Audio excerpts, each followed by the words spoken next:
మొన్న last week అయితే IPL auction అయింది. ఈ ఆక్షన్‌లో ప్రతి ఒక్క టీమ్ వచ్చేసి మంచి మంచి ప్లేయర్స్‌ని కొనుక్కున్నారు. ప్లేయర్ వచ్చేసి బ్యాట్స్‌మెన్ కావచ్చు, బౌలర్ కావచ్చు, ఆల్ రౌండర్ కావచ్చు. ప్రతి టీమ్ వచ్చేసి మంచి మంచి ప్లేయర్స్‌ని కొనుక్కున్నారు. అంటే ప్రతి టీమ్ అని చెప్పను. కొన్ని టీమ్స్‌లో మంచి వాళ్ళున్నారు. ఇంకొన్ని టీమ్స్‌లో అయితే వరస్ట్ ప్లేయర్స్ ఉన్నారు. అయితే ఈరోజు ఈ వీడియోలో 3 టీమ్స్ గురించి మాట్లాడుకుందాం. ఆ టీమ్స్ ఏంటంటే Chennai Super Kings, Delhi Capitals, ఇంకా లక్నో సూపర్ జెయింట్స్. అన్ని టీమ్స్ గురించి ఒక వీడియోలో ఎక్స్ప్లెయిన్ చేయడం కష్టం. అందుకే సపరేట్‌గా చేస్తాను. వేరే టీమ్స్ గురించి ఇంకో వీడియోలో చేస్తాను. సో వీడియోలోకి వెళ్ళే ముందు మీరు గనక ఇప్పటివరకు ఛానల్‌ని సబ్స్క్రైబ్ చేయకపోతే మాత్రం ఇప్పుడే చేయండి. సో వీడియోలోకి వచ్చేస్తే ఫస్ట్ టీమ్ వచ్చేసి ఢిల్లీ క్యాపిటల్స్. అదేంటో తెలీదు కానీ ఢిల్లీ క్యాపిటల్స్ వచ్చేసి ఫస్ట్ హాఫ్‌లో బానే ఆడుతుంది. అంటే ఫస్ట్ 7 మ్యాచెస్‌లో బానే ఆడుతుంది. కానీ తర్వాత 7 మ్యాచెస్‌లో మాత్రం చాలా అంటే చాలా వరస్ట్‌గా ఆడుతది. అయితే ఢిల్లీ క్యాపిటల్స్ టీమ్ దగ్గరకొచ్చేస్తే, ఈసారి ఢిల్లీ క్యాపిటల్స్ టీమ్ అయితే చాలా బావుంది. మొన్న జరిగిన ఆక్షన్‌లో ఢిల్లీ క్యాపిటల్స్ వచ్చేసి బెన్ డకెట్‌ని తీసుకున్నారు. బెన్ డకెట్‌ని తీసుకోవడం వల్ల ఢిల్లీ క్యాపిటల్స్‌కి ఓపెనర్ దొరికాడని చెప్పాలి. కేఎల్ రాహుల్ ఇంకా బెన్ డకెట్ వీళ్ళిద్దరూ ఇప్పుడొచ్చే ఐపీఎల్‌లో ఓపెనింగ్ చేయొచ్చు. ఒకవేళ వికెట్ పడితే మాత్రం అభిషేక్ పోరల్ ఇంకా నితీష్ రాణా ఇలాంటి మంచి బ్యాట్స్‌మెన్ ఉన్నారు. ఇంకా హిట్టింగ్ విషయం దగ్గరకొచ్చేస్తే హిట్టింగ్ చేసేవాళ్ళు కూడా ఉన్నారు.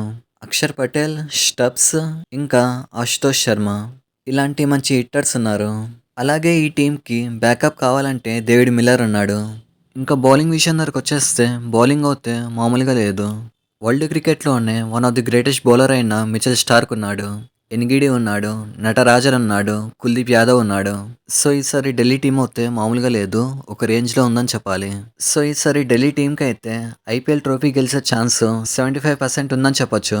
సో సెకండ్ టీమ్ వచ్చేసి Chennai Super Kings. Chennai Super కింగ్స్‌కి అయితే టాప్ 4 వచ్చేసి ఫిక్స్ అయిపోయింది. ఓపెనర్‌గా ఆయుష్ మాత్రే వస్తాడు. ఇంకో ఓపెనర్‌గా రుతురాజ్ గైక్వాడ్ వస్తాడు. వన్ డౌన్ వచ్చేసి సంజు శాంసన్ వస్తాడు. మనందరికీ తెలిసిందే చెన్నై సూపర్ కింగ్స్ ఇంకా రాజస్థాన్ రాయల్స్ వీళ్ళిద్దరూ ట్రేడింగ్ చేసుకున్నారని. సంజు శాంసన్ని ఇంకా రవీంద్ర జడేజాని ట్రేడింగ్ చేసుకున్నారని తెలిసిందే. అందుకే సంజు శాంసన్ వచ్చేసి చెన్నై టీంలో ఉన్నాడు. ఇక్కడ సంజు శాంసన్ని ట్రేడింగ్ చేసుకోవడం వెనకాల ఒక రీజన్ ఉంది. అదేంటంటే ఇప్పుడు వచ్చే ఐపీఎల్‌లో ఎంఎస్ ధోని రిటైర్ అవ్వచ్చు. ఎంఎస్ ధోని రిటైర్ అయిపోతే చెన్నైకి వికెట్ కీపర్ ఉండడు. అందుకే ముందుగా ఆలోచించి సంజు శాంసన్ని ట్రేడింగ్ చేసుకున్నారు. సంజు శాంసన్ తర్వాత చెన్నై టీంలో డివాల్ బ్రేవిస్ వస్తాడు.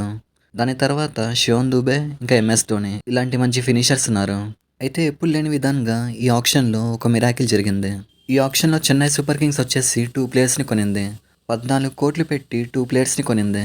ఆ 2 ప్లేయర్స్ కూడా కేవలం డొమెస్టిక్ క్రికెట్ మాత్రమే ఆడారు. ఆ ఇద్దరు ప్లేయర్లు వచ్చేసి ప్రశాంత్ వీర్ ఇంకా కార్తిక్ శర్మ. వీళ్ళిద్దరు ఇప్పటివరకు ఇంటర్నేషనల్ క్రికెట్ ఆడలేదు, ఐపీఎల్ కూడా ఆడలేదు. నాకు తెలిసినంత వరకు వీళ్ళిద్దరిలో ఒకరికి టీంలో చోటు అనేది దొరకచ్చు. ఇద్దరు ప్లేయింగ్ లెవెల్లో ఆడలేరు కానీ ఒకరికి మాత్రం టీంలో స్పేస్ అనేది దొరకచ్చు. నాకు తెలిసినంత వరకు ప్రశాంత్ వీర్ అనే ప్లేయర్కి టీంలో చోటు అనేది దొరకచ్చు. ఎందుకంటే ఈ ప్లేయర్ వచ్చేసి ఒక ఆల్రౌండర్. అయితే చెన్నై బౌలింగ్ వచ్చేసి నార్మల్గానే ఉందని చెప్పొచ్చు. ఎందుకంటే బౌలింగ్లో నూర్ అహ్మద్ ఇంకా నాథన్ ఎలిస్ వీళ్ళిద్దరు మాత్రమే బాగా చేయగలరు. ఇంకా ఖలీల్ అహ్మద్ కూడా ఉన్నాడు. సో నాకైతే చెన్నై బౌలింగ్ వచ్చేసి పెద్దగా లేదనిపిస్తుంది. సో చెన్నై టీంకి గెలిచే ఛాన్స్‌లు వచ్చేసి 50-75% వరకు ఉందని చెప్పొచ్చు. కానీ ఎంతమంది ప్లేయర్స్ వచ్చినా కూడా రవీంద్ర జడేజాని సీఎస్‌కే ఫ్యాన్స్ అయితే చాలా మిస్ అవుతారు. మీరు రవీంద్ర జడేజాని మిస్ అవుతున్నారా? మిస్ అయితే మాత్రం కామెంట్ చేయండి. ఇంకో టీం వచ్చేసి లక్నో సూపర్ జెయింట్స్. ఈసారి లక్నో టీం వచ్చేసి ఆక్షన్‌లో జాష్ ఇంగ్లీష్‌ని ఇంకా అసరంగాని తీసుకున్నారు. అయితే లక్నో టీమ్‌కి ప్లేయింగ్ లెవెల్ ఎలా ఉందంటే ఓపెనింగ్ వచ్చేసి సెట్ అయిపోయింది. ఓపెనింగ్ వచ్చేసి షాన్ మార్ష్ ఇంకా మార్క్రమ్ చేస్తారు. తర్వాత రిషబ్ పంత్, నికోలస్ పురాన్ ఇంకా ఆయుష్ బడోని ఇలాంటి ఒక మంచి బ్యాటింగ్ లైనప్ లక్నో టీంలో ఉంది. ఇంకా ఫినిషర్‌గా అబ్దుల్ సమాద్ ఉన్నాడు. అయితే వీళ్ళ బౌలింగ్ కూడా బానే ఉంది. బౌలింగ్ లైనప్ వచ్చేసి మొహమ్మద్ షమి, అవేష్ ఖాన్, దిగ్వేష్ టాతి ఇంకా మయాంక్ యాదవ్. ఇక్కడ మయాంక్ యాదవ్ వచ్చేసి సీజన్ మొత్తంలో అన్ని మ్యాచ్లు ఆడితే అప్పుడు లక్నో టీంని ఎవరు ఆపలేరు. ఎందుకంటే మయాంక్ యాదవ్ ఒక మంచి టాలెంట్ ఉన్న బౌలర్. అలాగే బౌలింగ్‌ని 150 స్పీడ్‌తో వేయగలడు.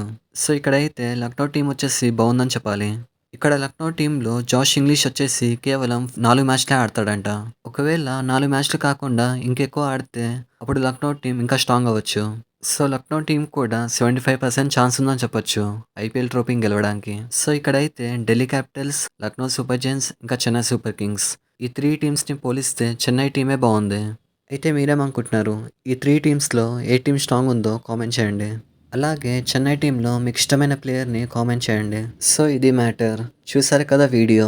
ఇలాంటి మరిన్ని వీడియోస్ కోసం లైక్ చేయండి, షేర్ చేయండి, సబ్స్క్రైబ్ చేయండి. Thank you.